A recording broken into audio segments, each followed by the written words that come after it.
Bismillahirrahmanirrahim. Professor Dr. Iqbal Chaudhary, Coordinator General of Comstech. His Excellency Ambassador Askar Musinov, Assistant Secretary General of the OIC. His Excellency Mr. Akan Rahmatullah, Ambassador Rahmatullain, Ambassador of Kazakhstan to Pakistan.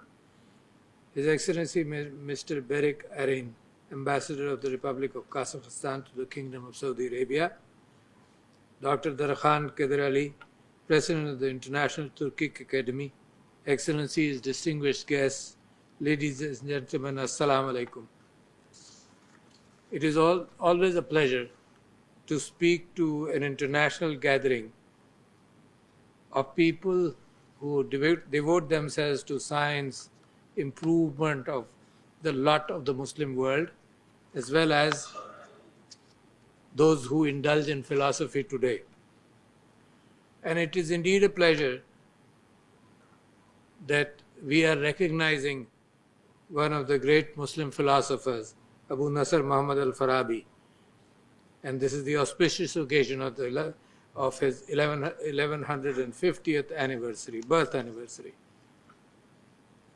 I personally believe that when man starts thinking about his surroundings, depending on what he knows, a burden of knowledge which is carried forward from previous generations to his mind, then he looks at his own senses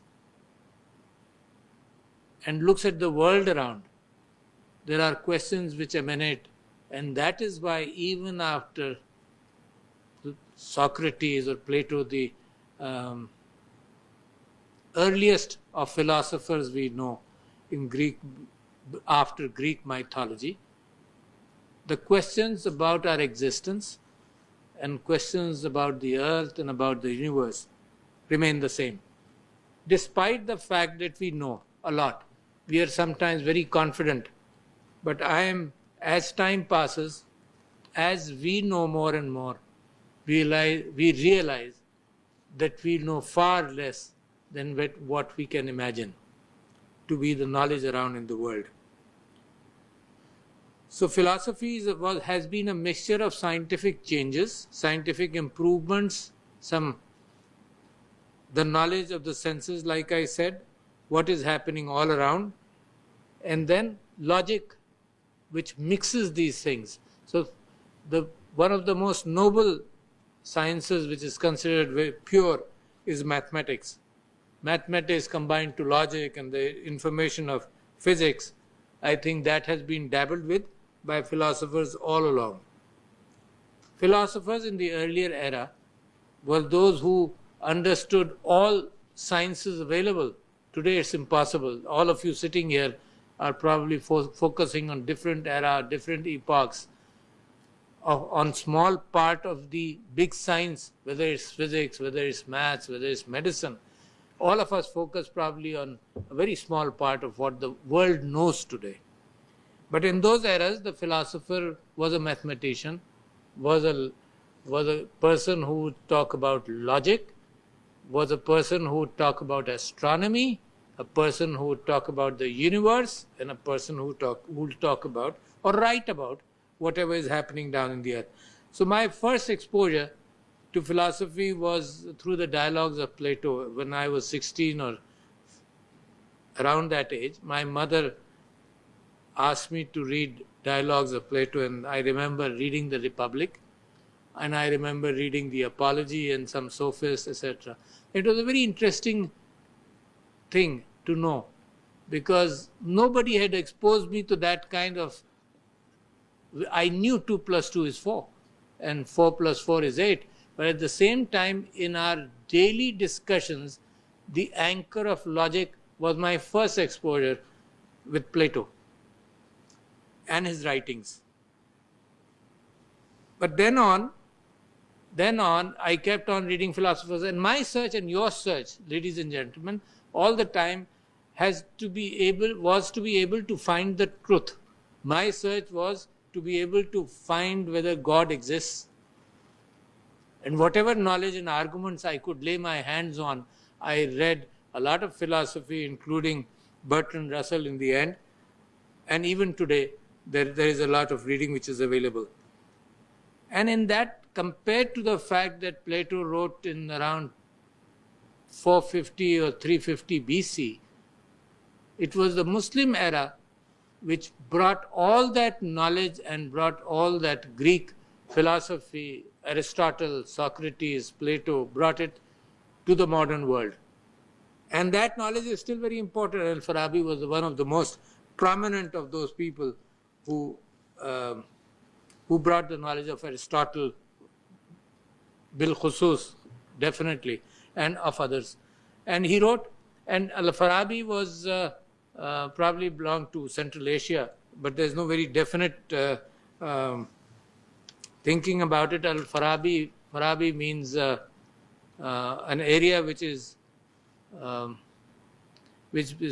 prosperous in agriculture, related to springs, and probably near Sirdaria or Amu. He lived around that, or he came from that region. But then he translated a lot of Greek philosophy, and he too was a philosopher, a jurist, and he was called also the Muallim Sani, the second after Aristotle.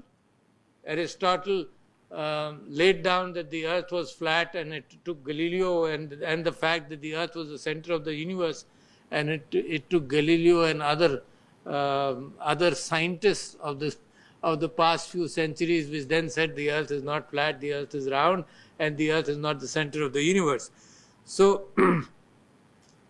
he is Muallim Sani also, and he wrote on political philosophy, and I'll point out to a very interesting aspect of his life and of his writings. He wrote on metaphysics, he wrote on physics, he wrote on cosmology, and a mathematician, and he also wrote on music and the relation of music to the human soul, and the fact that we saw the era of Sufism, which also relates to the same philosophy and thinking. So his predecessors were, of course, Ar-Razi, but he was acknowledged by Abu Sina and Ibn Rushd, and Maimonides, who was a Jewish philosopher, he also praised what Farabi had written. But his propositions on logic, for example, was future contingent propositions which were initially argued by Aristotle. The interesting thing of Plato's dialogues were like today's talk shows. There were characters, and the characters were arguing with each other. And there were discussions happening on the belief of each character. And that is why all Plato's writing had characters. In fact, except for the Apology was the defense of Socrates when he was charged with different crimes, and that was his defense. So that Apology did not have any character, but all of other Plato's dialogues had characters asking and arguing on different pretexts. So one example which appealed to me, I don't exactly remember, was a mathematical example of Achilles' race with the tortoise.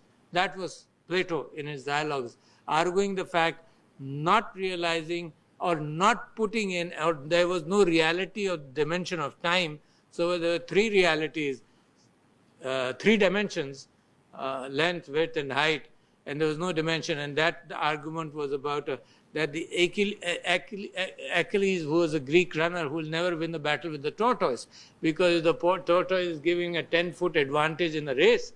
The time Achilles would reach this 10 feet, the tortoise would have gone one upon 10th of the foot further ahead. And when Achilles would reach that 1/10 of a foot, the tortoise would have gone 1/100th of a foot ahead. So it was a mathematical argument. Unless you bring in the dimension of time, it wouldn't get settled. So Aristotle had a future contingent proposition in which a sea battle, for example, a statement like the sea battle will happen tomorrow. That statement will always be true, because tomorrow when tomorrow comes, the sea battle will happen tomorrow. And when day after tomorrow comes, the sea battle would have tomorrow. And Aristotle argued with that kind of argument, and Al-Farabi also gave some further thought on that. But the most impressive part was that the breadth of people's thinking, breadth of Al-Farabi's thinking, when he wrote on music, and the fact that music has an effect on the soul, was impressive by itself. And I still remember my father, according to the Islamic teachings, never liked music. And when we started practicing together, I believe I put up background music in my clinic, and he disliked it. But when he got ill and he went to the United States, when he got ill, he had to be in the hospital. And when he came back and he said, "Beta, music was very soothing." So something, when you take upon judgments, you can always learn what happens in the future. Al-Farabi wrote his book of letters, which was a semantic discussion. And semantics is a very important part of all our thinking. Maybe we realize it or not, because we are limited by the number of words we can use, and we are limited in the usage of those words by our feelings, and we are limited by millions of inputs in our lives. And when we try to communicate, we are again limited by our emotions and our limitation of word knowledge. And the other person who distills that knowledge, he does it under his own mechanism and under his own understanding of life. So Farabi also wrote on the book of letters, then he wrote on vacuum. I am very impressed by how he described then that there is a higher world, immaterial world of the cosmology, of the universe, and there's a lower world where we are.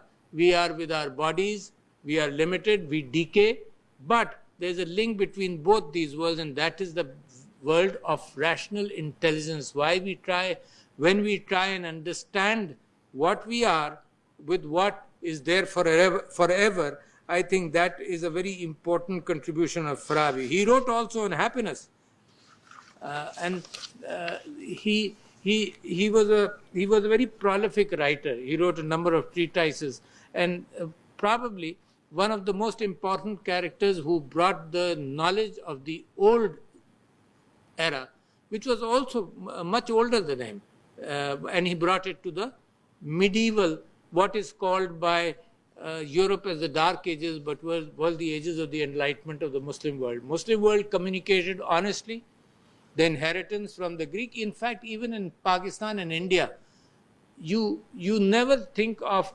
indigenous medicine. Of course, indigenous medicine, but it was labeled as Unani Tib. It was a Greek inheritance, and we gave credit. So we never owned it, or we did improve upon it, but we gave credit to the Greek Unani Tib in that. So let me tell you what impresses me most in Al-Farabi. His book Al-Madinatul Fazila, and that's a very important book in the sense it talks about a state. The Republic, Plato's dialogue talks about the state. Farabi talks about the state also. And he talks about the city, Al-Madina. Al-Madina is a city. And then he said, a good city. What is a good city like?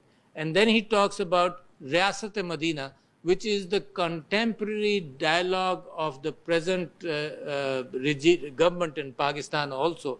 Mr. Imran Khan talks about the rights of Riyasat-e-Madina, the functioning of Riyasat-e-Madina, the principles of Riyasat-e-Madina, the social understanding of the state with respect to the people of people in any city or in any state.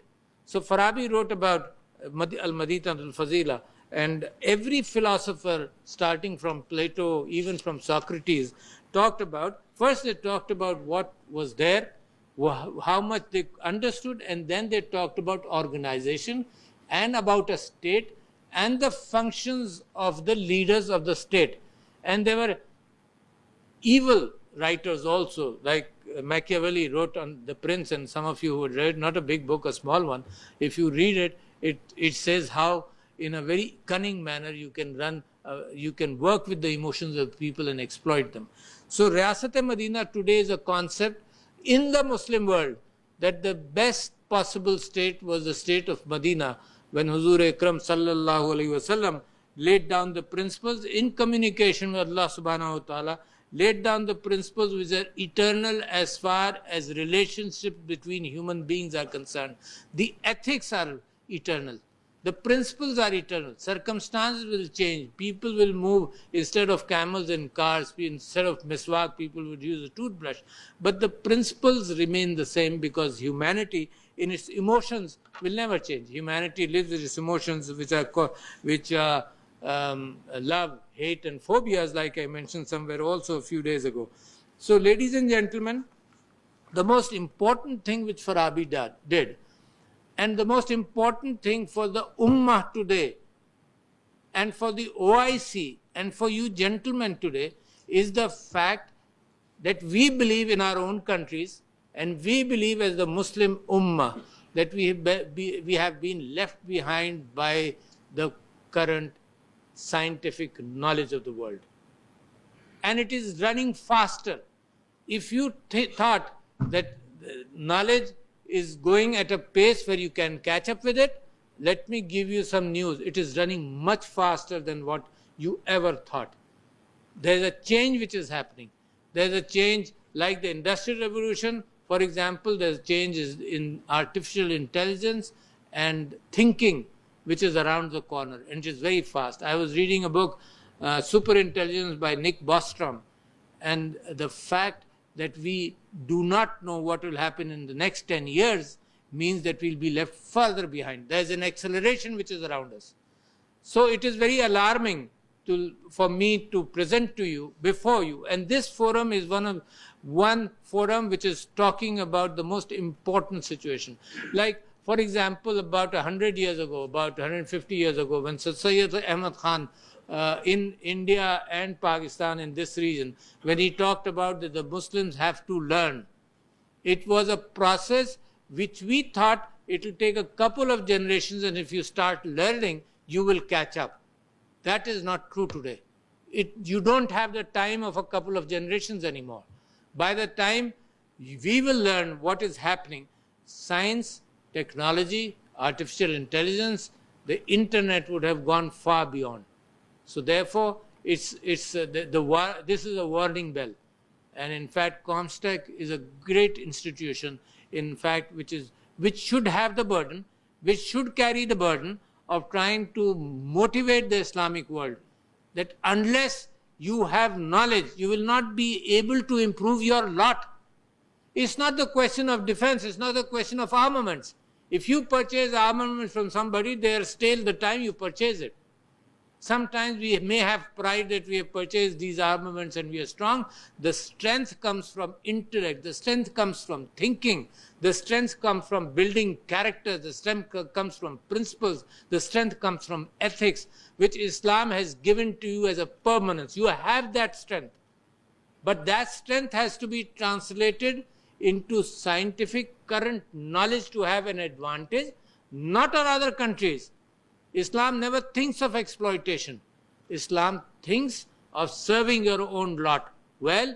Islam thinks of insaf. Islam thinks of establishing a state where the rights of people, that is the biggest message of Islam, the message that Allah is one, and the message that the Prophet is the last Prophet of Allah subhanahu wa ta'ala, just lays down the principles on which then you learn. So the source is described, and the source is described for you to believe that whatever information is coming to you, therefore, is the true information. So you don't have to follow the scientific principles of Islam. The principles of Islam are more ethical and moral. And today in the world, if you look around at the United Nations, the international forums, there is lack of morality. And I was reading, I've been talking about the morality in international institutions, and I was reading Sir Agha Muhammad Khan III's memoirs, and he talked about the fact that he was the president of the League of Nations in 1939. I don't remember, 1939 or 1938, and he wrote that the institutions in the world lack morality. And even today, the weightage of money, the weightage of trade, the weightage of armaments, the weightage of brute force is there in institutions which are supposed and which should have been. And that is where the Republic or Al-Madinatul Fadila or the fact that the Constitution of Islam or the Quran by itself, the biggest one, lays down those principles which are lacking today in the world. So if the world is not looking for morality, we Muslims are looking for morality. We believe in morality. But lo and behold, when we have problems like Kashmir and Palestine, we realize the world doesn't care about us. Why? Because either we are talking of Pidram Sultan Budh, that we were strong, our Iman is strong, there's nothing which can defeat us. But Iman needs a combination of scientific knowledge to be able to improve your lot. We are not defeating nations. We improve it. Your people are in misery. Look at India. The Muslims are in misery. Look at Palestine. Look at Kashmir. They're in misery. Look at the Rohingyas. They're in misery. Even we ourselves, we have poverty. We are not able to take care of our own. But that can't happen if you have pukhta iman. God will not change you because God has implemented principles. Allah subhanahu wa ta'ala has his own principles of running this world. He gives leadership, he gives chance to people who can change, who are leaders in the world in his knowledge. So it is important that we go pick up the principles of Al-Farabi, the guidance of Al-Farabi, for example, and the guidance is simple. His knowledge probably is outdated, but his principles, his arguments are probably very current. And based upon those principles and arguments, ladies and gentlemen, it is up to us. The future looks to us. The Muslim Ummah looks to you. The Muslim Ummah believes that there can be a change. And we have talked about change for a long time. Every leader in the Muslim world has been talking about change, but to be able to do it, we have to work harder. We have to ensure the fact that our people get educated. We have to ensure the fact that people are healthy. These two are the combinations to lift us out of poverty. And as we get educated and with higher education, we have a chance. So ladies and gentlemen, not let that chance go. Thank you. Thank you very much.